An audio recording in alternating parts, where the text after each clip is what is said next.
একটা হাসপাতালের প্রেসক্রিপশন, সেখানে সাধারণত কি থাকে? রোগীর সমস্যা, প্রয়োজনীয় পরীক্ষা, ওষুধের নাম, কতদিন খেতে হবে, এই সব। কিন্তু সেই প্রেসক্রিপশনে যদি লেখা থাকে স্ত্রীর কাছ থেকে দূরত্ব বজায় রাখুন, তাহলে স্বাভাবিকভাবেই প্রশ্ন উঠবে, ডাক্তার এমন পরামর্শ কেন দিলেন? আর যদি তার আগে রোগী বলে থাকেন যে রাতে ঘাড়ে স্ত্রী কামড়ে দিয়েছেন এবং সেই জায়গায় প্রচণ্ড ব্যথা হচ্ছে, তাহলে ঘটনাটা নিছক হাসির বিষয় থাকে না, এর পেছনে অন্য একটা গুরুতর গল্পও থাকতে পারে।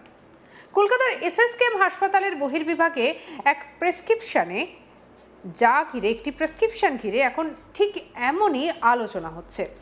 14ই আগস্টের তারিখ থাকা ওই প্রেসক্রিপশন সোশ্যাল মিডিয়ায় ছড়িয়ে পড়তেই কেউ হাসছেন, কেউ অবাক হচ্ছেন, কেউ আবার প্রশ্ন তুলছেন। হাসপাতালের প্রেসক্রিপশনে এমন ব্যক্তিগত পরামর্শ লেখা কতটা স্বাভাবিক? কিন্তু একটু থামুন, কারণ ভাইরাল ছবির মজার অংশটা যতই চোখে পড়েছে, তার পেছনের ঘটনা হয়তো তার থেকেও বেশি গুরুত্বপূর্ণ।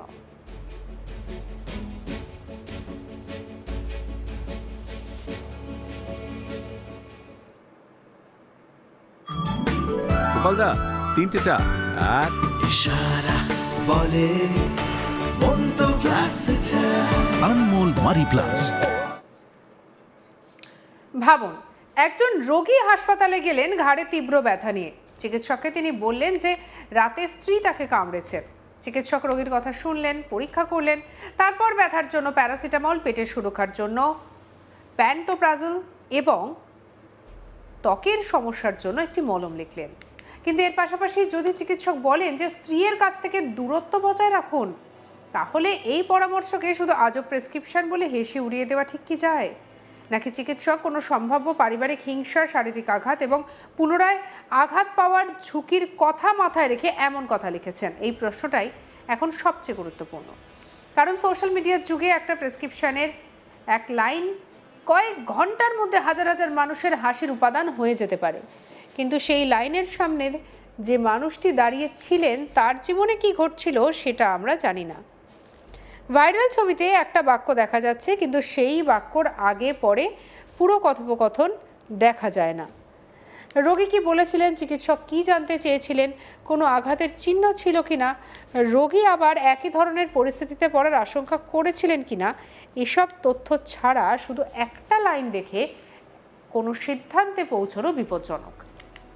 আর এখানেই এই ঘটনার প্রথম বড় শিক্ষা। চিকিৎসার প্রেসক্রিপশন শুধু ওষুধের তালিকা নয়, অনেক সময় চিকিৎসক রোগীর জীবনযাপন, ঝুঁকি, আঘাতের কারণ এবং ভবিষ্যতে কি একই সমস্যা এড়ানো যায় সেই সম্পর্কে পরামর্শ দেন। বিশেষ করে যদি কোনো আঘাত অন্য একজনের আচরণ এবং সেই আচরণের কারণ হয়ে থাকে, তখন সেই পরিস্থিতি থেকে দূরে থাকার পরামর্শ অস্বাভাবিক নয়। প্রশ্ন হলো, এই নির্দিষ্ট ক্ষেত্রে ঠিক কী ঘটেছিল? ভাইরাল হওয়া নথি অনুযায়ী 14ই আগস্টের ওই ওপিডি প্রেসক্রিপশনে নিয়মিত দায়িত্বে থাকা 3 জন চিকিৎসকের নাম রয়েছে।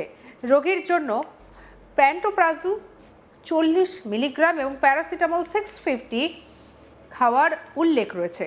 ত্বকের সমস্যার জন্য একটি মলম মাখার উদ্দেশ্য সেখানে কিন্তু লেখা রয়েছে, মানে সেই কথাটা সেখানে লেখা রয়েছে। এবং এর মধ্যে সবথেকে বেশি নজর কেড়েছে স্ত্রীর কাছ থেকে দূরে থাকুন, এই লেখাটা। এই প্রশ্ন বর্তমানে বেশ ভাইরাল হয়েছে, কারণ চিকিৎসকের একটা প্রেসক্রিপশন মানেই মাথায় আসে বিজ্ঞান, ওষুধ, ডোজ, পরীক্ষার চিকিৎসা। কিন্তু হঠাৎ করে স্ত্রীর কাছ থেকে দূরে থাকুন এমন ব্যক্তিগত কথা কেন লেখা হলো? আর তা নিয়ে অনেক কৌতূহলের সৃষ্টি হয়েছে। আমাদের খালি রাহি কি তুলে ধরলো তার প্রতিবেদনে, চলুন দেখি।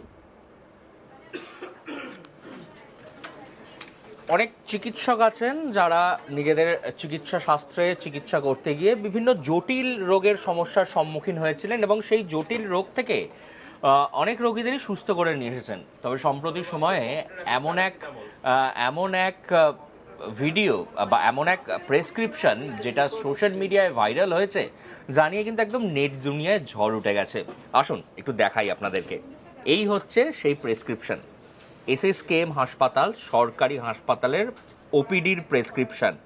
এবং দেখতেই পাচ্ছেন ডেট হচ্ছে 14ই আগস্ট লেখা। এসএসকেএম হাসপাতালের ওপিডি, যে সেই ওপিডি প্রেসক্রিপশন, এখানে চিকিৎসকদের নাম লেখা রয়েছে। যে 3 জন চিকিৎসক প্রতিদিন ওপিডিতে থাকেন নিয়ম মাফিক, তাদের নাম রয়েছে। খুবই অস্পষ্ট তবে যেটা স্পষ্ট সেটা হচ্ছে চিকিৎসার কারণ এবং চিকিৎসকের অ্যাডভাইস। যে সমস্যা নিয়ে একেবারে রোগী তিনি চিকিৎসালয়ে গিয়েছিলেন, গিয়ে পৌঁছেছেন, সেই সমস্যা হচ্ছে ওয়াইফ বাইট, অর্থাৎ বা স্ত্রীর কামড়, স্ত্রীর সেই ভালোবাসার কামড়, যে ভালোবাসার কামড় খেয়ে কিন্তু একবারে হাসপাতালে চিকিৎসকের কাছে দ্বারস্থ হয়েছেন পুরো স্বামী। এই যে এখানে দেখুন মেল লেখা রয়েছে। এবং এই যে ওয়াইফ বাইটের ফলে তার কি হয়েছে, তার হয়েছে যে পেন অন নেক, মানে ঘাড়ে প্রচণ্ড ব্যথা হয়েছে। তারপরে হয়েছে যে এখানে সেখানে একটা লাল দাগ দেখা গিয়েছে এবং তাতে তার শারীরিকভাবে তিনি একটু দুর্বল হয়ে পড়েছিলেন। এবং যত যেরকম সমস্যা নিয়ে রোগী পৌঁছেছিলেন ডাক্তারের কাছে, ঠিক ডাক্তারও পরামর্শ দিয়েছেন ঠিক সেই রকমই। চিকিৎসক কিন্তু অ্যাডভাইস, এখানে চিকিৎসক পরামর্শতে লিখেছেন, সবার প্রথমে বড় বড় করে লিখেছেন যে কিপ ডিস্টেন্স ফ্রম ওয়াইফ, স্ত্রীর থেকে দূরত্ব বজায় রাখতে। তারপরে লিখেছেন প্যান 40, যেটা 7 দিন খেতে হবে, এবং প্যারাসিটামল 650, যেটা 7 দিন খেতে হবে, এবং একটি বিশেষ মলম, যেটা ওই যে জায়গায় কামড় পড়েছে সেই কামড়ের জায়গায় লাগানোর জন্যে। অর্থাৎ বুঝতেই পাচ্ছেন যে ভালোবাসার কামড়, সেই কামড় খেয়ে একেবারে চিকিৎসকের দ্বারস্থ হলেন স্বামী, এবং চিকিৎসক পরামর্শ দিলেন 7 দিনের ওষুধ খেতে, তার সঙ্গে একেবারে স্ত্রীর থেকে দূরত্ব বজায় রাখতে।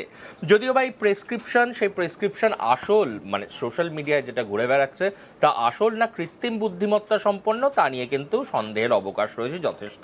আজ তাক বাংলাও কিন্তু এই প্রেসক্রিপশনের যথাযথ সত্যতা সেটা যাচাই করে উঠতে পারিনি।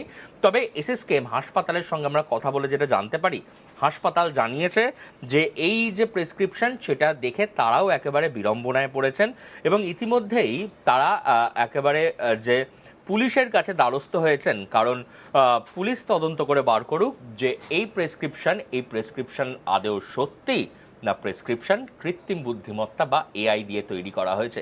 তবে যাই হোক, এআই দিয়ে তৈরি করা হোক, কৃত্রিম বুদ্ধিমত্তা হোক বা সত্যিই হোক, গোটা নেট দুনিয়া কিন্তু এই মুহূর্তে বলছে যে যদি ভালোবাসার কামড়ে আপনি আক্রান্ত হন, তাহলে হয়তো এসএসকেএম হাসপাতাল আপনার ঠিক চিকিৎসাটা করতে পারবে। যদিও আমরা আরও একবার বলে দিই দর্শকদের জানার জন্য যে এই যে প্রেসক্রিপশনের সত্যতা কিন্তু আমরা যাচাই করিনি। প্রেসক্রিপশন একেবারে নেট দুনিয়ায় ঝড়ের গতিতে ভাইরাল হচ্ছে, যেখানে ওয়াইফ বাইট বা স্ত্রীর কামড়ে আক্রান্ত হয়ে স্বামী তিনি পৌঁছেছিলেন হাসপাতালে, এবং তারই চিকিৎসার জন্য একাধিক পরামর্শ দিয়েছেন ডাক্তার, যার মধ্যে সব থেকে বড় পরামর্শ স্ত্রীর থেকে দূরত্ব বজায় রাখুন। এই নিয়ে কিন্তু ইতিমধ্যেই সোশ্যাল মিডিয়া বা নেট দুনিয়ায় কিন্তু একটা যেরকম হাসির ঝড় উঠেছে, ঠিক সেরকমভাবেই কিন্তু দুশ্চিন্তাও রয়েছে হচ্ছে যে এসএসকেএম কর্তৃপক্ষ তাদের কপালে, তাই তারা পুলিশের কাছে দ্বারস্থ হয়েছেন। সঙ্গে রাখুন আজ তাক বাংলাকে সাবস্ক্রাইব করতে ভুলবেন না।